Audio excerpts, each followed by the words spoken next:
Hey all there, virtual mechanics, how are you doing?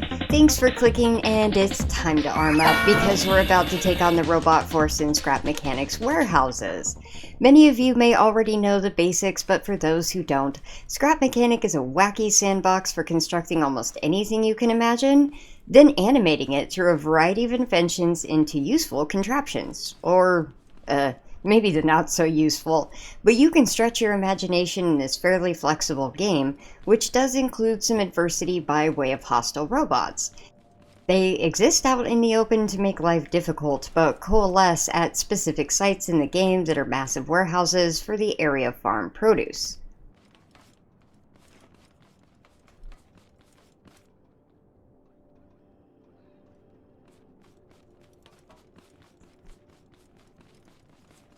In order to access warehouses, players will need the warehouse key, which is an item that's currently dropped by farm bots. Farm bots, you know, the giant red robots that haul ass out on you? Those. Once Trustworthy and I have managed to take one down for a key, it will allow access to the elevator entrances of the dungeon-like warehouses. This is how the game currently stands in late 2021, but there's a likely change coming to how warehouse keys are obtained, perhaps through questing in the future, and they may no longer drop from farm bots.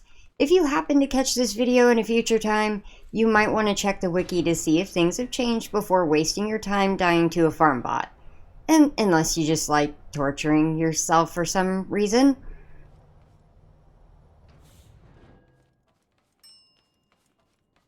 Scrap Mechanics' version of a dungeon isn't too hard to find against the skyline while traveling around a map. They look like this. And on approaching the area, it will be littered with shipping containers, many of which are spilling their contents of fruits and vegetables all over the ground. Careful, projectiles may come flying at your head, as these zones are going to be among your first encounters with the tape bots, unless you've tempted fate with level 7 raids. Mostly the blue ones, but the red will be found within some floors. Both mobs fire rolls of tape, however the red bot has explosive tape that does additional damage on impact. We recommend a spud gun for this endeavor. If you've not already gotten one of those, I've got a guide video on it and I'll link it up there, and a playlist for survival mode tips too.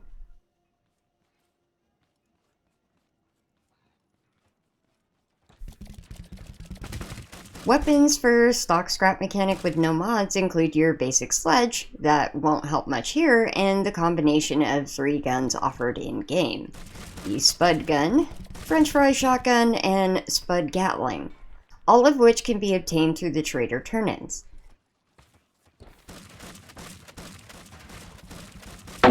On the regular old Spud Gun, it's left click to fire. Right click puts you in a sniper mode and fires 1 spud, which will obliterate blocks or activate switches in addition to doing enemy damage. All these projectile weapons use potatoes as ammunition. That was probably stating the obvious, but the shotgun version does fire 2 spuds simultaneously, making it the most ammunition efficient weapon, getting the maximum damage when in range. Unlike the regular spud gun, the shotgun's damage is affected by the range. The Spudling gun just goes for maximum destruction. Hold down your mouse button and spray a fan of spuds. Win. Just hopefully you have a really big potato farm. Warehouses can spawn with 2 to 4 floors per each instance. The elevator transports you between them. You might be able to tell that you're at a larger dungeon with 4 floors if you spot large red farm bots outside. It looks like an ominous enough of a view out this elevator. Okay, Warehouse of Doom. They didn't see me. Cool. We're fine. We can just chill for a moment because I need coffee.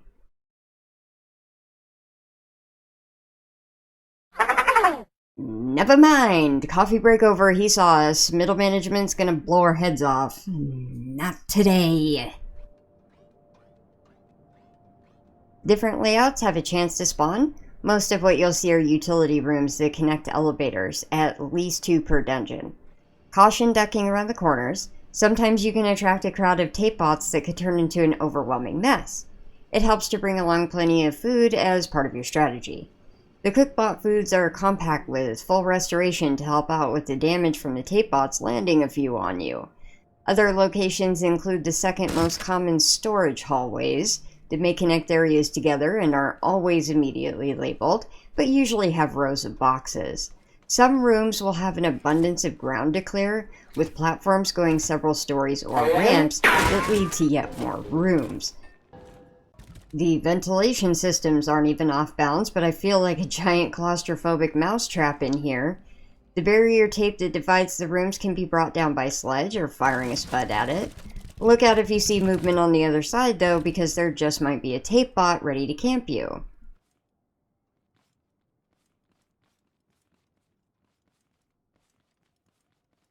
The less common to be seen are the offices and washrooms.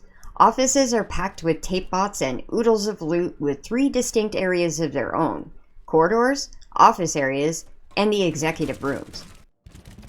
You'll have to find your way to those execs' offices to find the best items. If the signs aren't immediately obvious above the door, the carpeted finish, potted plants, and water coolers might give it away.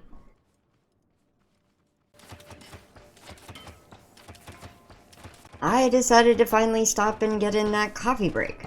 Now, I was thinking that this game has a lot of amazing features already, but there's that dev blog that they released sneak peeking the entire new underground world that's coming to Scrap Mechanic. They're going to pull me back in.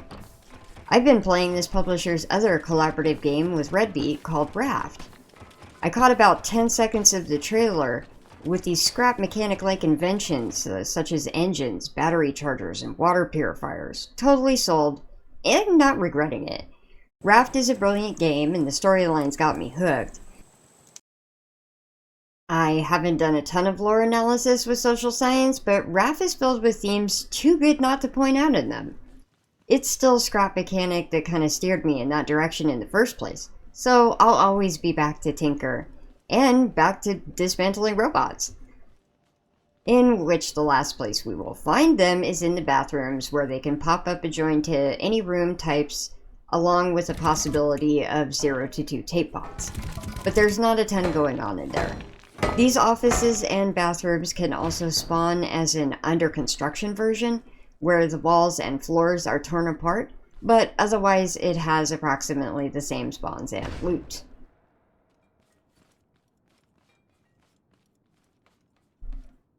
Couldn't not have the creepy industrial bathroom. It just wouldn't be a complete game without it. I mean, I'm waiting for the jump scare. I'm expecting something to come out of these stalls, but the most you find is a banana. Every warehouse will have a loot room with golden crates, as well as a chest that will guarantee one of the more obscure items in the game. It could be the garment boxes, or a lot of component kits. It's very helpful, or those broccoli and pineapple seeds that you can only get in warehouses. So if your goal is a full farm, then it means completing a few of these dungeons. But it's a little bit more endgame, as the spud gun is really going to be required in hopes of surviving one. It's an opportunity to have fun in the first-person mode, though. It's really turned into more of a full FPS at this portion of the game, and it's one of the many delightful qualities about Scrap Mechanic, especially doing it in multiplayer. Now, it wouldn't be a half-bad strategy to park a bed outside the warehouse in case of death. They're not always very easy mode, or if you're like me and lack the attention span that gets you killed, my lack of skill in first-person shooter is not making it any easier. Trustworthy help is pretty much my battle cry in this game. I'm only useful for gathering and building stuff. So I'm gonna make an RV-like survival vehicle to use for warehouses, and that'll probably be in a future video. Montage outro. Time for some fun and to show you more gameplay footage of what it looks like inside the Dungeons of Scrap mechanic. Take care, y'all, and bye-bye!